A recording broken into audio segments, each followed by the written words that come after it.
ആദ്യത്തെ recipe chicken cutlet ആണ്. അതിന് വേണ്ട ഇൻഗ്രീഡിയൻസ് എന്താണെന്നൊക്കെയാണെന്ന് നോക്കാം. ബോൺലെസ് ചിക്കൻ 1/2 kg, പൊട്ടറ്റോ വേവിച്ചെടുത്ത 1/2 kg, സവാള, വെളുത്തുള്ളി, പച്ചമുളക്, ഇഞ്ചി ആവശ്യത്തിന്.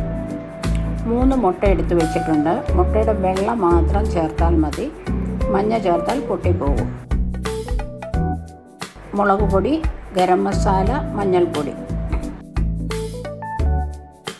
ബ്രെഡ് ക്രംസ് ഡിപ്പ് ചെയ്തെടുക്കാൻ വേണ്ടിയിട്ട്. വേവിച്ച ഉരുളക്കിഴങ്ങ് സ്മാഷ് ചെയ്ത് ഒട്ടും കട്ടയില്ലാതെ എടുക്കുക.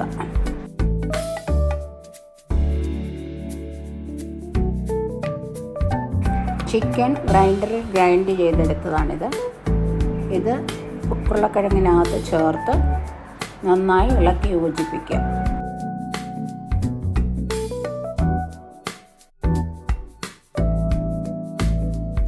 സവാള, ഇഞ്ചി, വെളുത്തുള്ളി, പച്ചമുളക് ഗ്രൈൻഡറിൽ അരച്ചെടുത്ത് വെള്ളം ചേർക്കാതെ അരച്ചെടുക്കുക.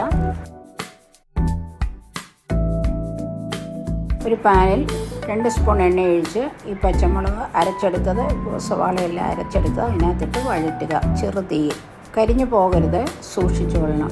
ഏകദേശം പച്ചമണം മാറി വരുമ്പോൾ മഞ്ഞൾപ്പൊടി 1/2 സ്പൂൺ, മുളക് പൊടി 1 സ്പൂൺ,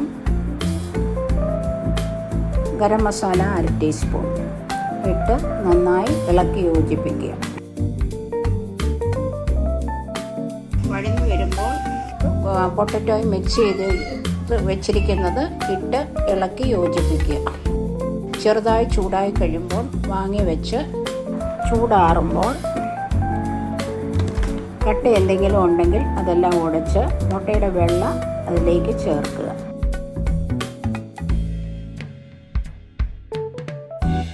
ഉപ്പ് ആവശ്യത്തിന് ചേർക്കണം. കറിവേപ്പിലയും ആവശ്യത്തിന് ചേർക്കുക.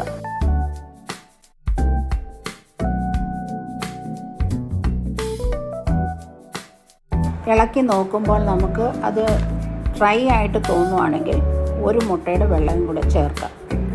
ഇതിപ്പോൾ ഡ്രൈ ആണെന്ന് തോന്നിയതുകൊണ്ട് ഞാൻ 1 മുട്ടയുടെ വെള്ളം കൂടെ ചേർക്കുന്നുണ്ട്. നന്നായി ഇളക്കി യോജിപ്പിച്ച് കട്ടയെല്ലാം ഉടച്ചെടുത്ത് ഉരുളകളാക്കി ബ്രെഡ് ക്രംസിനകത്ത് ഇടുക.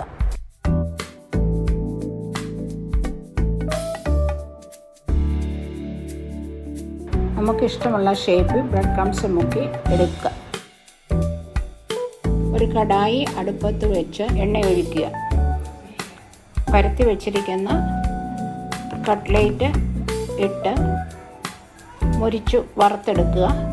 2 വശവും മറിച്ചിടണം.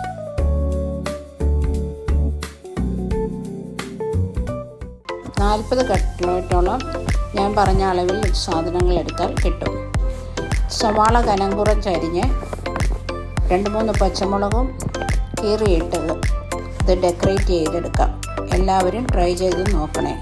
ഇതുപോലുള്ള ഹോംലി റെസിപ്പീസിന് വേണ്ടി എൻ്റെ ചാനൽ സബ്സ്ക്രൈബ് ചെയ്ത് സപ്പോർട്ട് ചെയ്യുമല്ലോ.